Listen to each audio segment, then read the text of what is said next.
ધારી તાલુકાના નાના એવા જર ગામમાં આજે તા 6 જાન્યુઆરીએ સવારના 11 કલાકે સરકારશ્રીની વિવિધલક્ષી યોજનાઓ અને ગ્રાન્ટોમાંથી અંદાજે 2.5 કરોડના ગુણવત્તાયુક્ત વિકાસ કામોના લોકાર્પણ કરવામાં આવ્યા.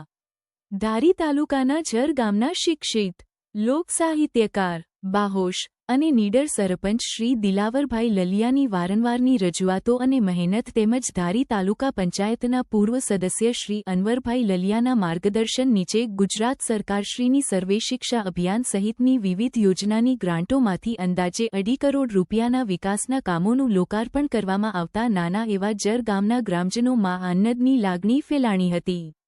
આ લોકાર્પણ કાર્યક્રમમાં અંશાવતાર દાન મહારાજની જગ્યાના લઘુમનહત શ્રી મહાવીર બાપુ, જિલ્લા સાંસદ શ્રી ભરતભાઈ સુત્રિયા, ધારાસભ્ય શ્રી જેવી કાકડિયા, જિલ્લા ભારતીય જનતા પાર્ટીના પ્રમુખ શ્રી અતુલભાઈ કાનાણી, જિલ્લા પંચાયતના આરોગ્ય સમિતિના ચેરમેન શ્રી અશ્વિનભાઈ કુંજડિયા, જિલ્લા પંચાયતના પૂર્વ પ્રમુખ શ્રી ભૂપતભાઈ વાળા, ધારી તાલુકા પંચાયત પ્રમુખ પતિ ઘનશ્યામભાઈ હિરપરા, તાલુકા પંચાયતના સદસ્ય મંગળુભાઈ વાળા સહિત આજુબાજુના ગામડાના સરપંચશ્રીઓ, તાલુકા પંચાયતના સભ્યશ્રીઓ, અધિકારીઓ, પદાધિકારીઓ સહિત ગ્રામજનો મોટી સંખ્યામાં ઉપસ્થિત રહ્યા હતા.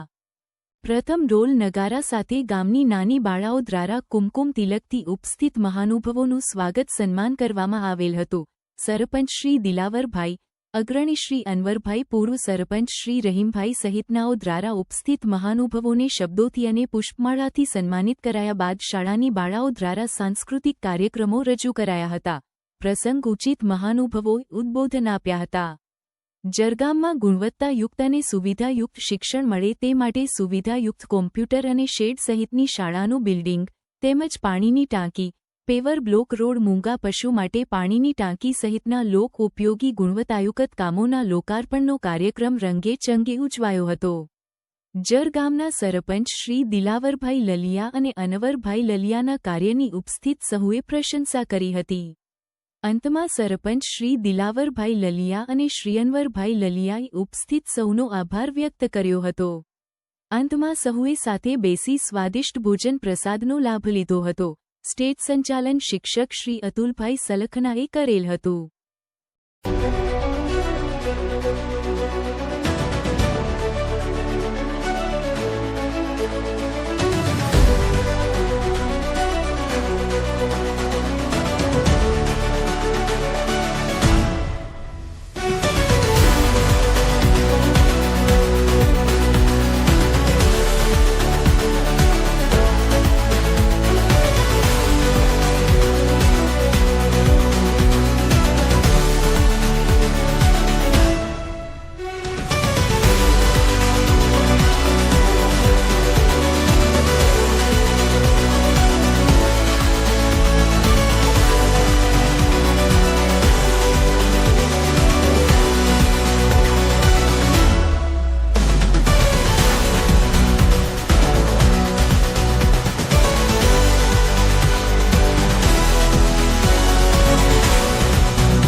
આજે જર ગામે બ્રિજ જે બન્યો છે જર ગામની અંદર આવવાનો, તેવી જ રીતે પશુ માટે હવેડો, પીવાની ઊંચી ટાંકી અને એક સ્કૂલનું લોકાર્પણ હતું. તે જર ગામે આજે તમામ કામ આજે પૂર્ણ થયા છે, એનું લોકાર્પણ કરવામાં આવ્યું છે.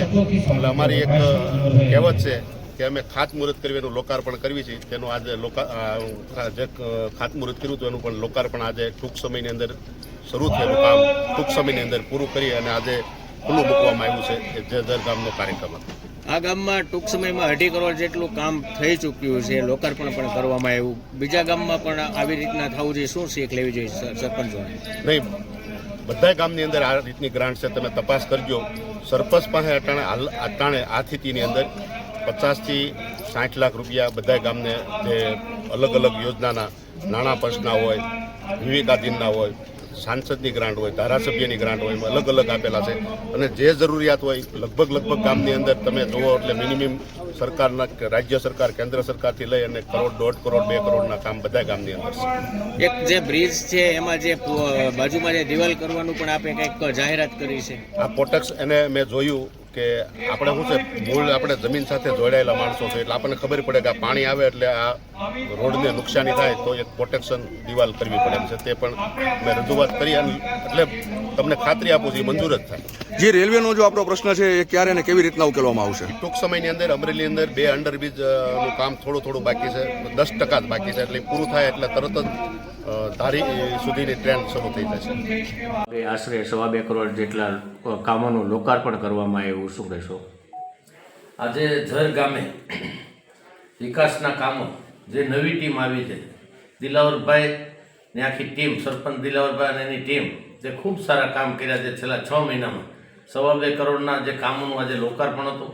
એમાં ગામમાં જવા માટે ધારી સ્ટેટ રોડથી ગામ સુધીનો રસ્તો, પુલ સાથેનો, નવી પ્રાથમિક શાળા અને પાણી પુરવઠાની ઊંચી ટાંકી અને પશુઓ માટેના આવેડા, આ બધું લોકાર્પણ આજે સાંસદ શ્રી ભરતભાઈ સુતરિયા, અમારા પાર્ટીના પ્રમુખ શ્રી અતુલભાઈ કાનાણી, અમારા દાન મહારાજની જગ્યાના લઘુમંત મહાલબાપુ, અમારી ભાજપની આખી ટીમ, તાલુકા પંચાયતના સભ્યો, જિલ્લા પંચાયતના સભ્યો અને ભાજપની ટીમ સાથે બધા અમે ઝર મુકામ આવ્યા. અને અનુભાઈ લલિયાના જે કાર્યક્રમનું આખું સંચાલન કરતા હતા અને જે આખો કાર્યક્રમ ગોઠવો તેવા અનુભાઈ લલિયા અમારા તાલુકા પંચાયતના સભ્ય છે.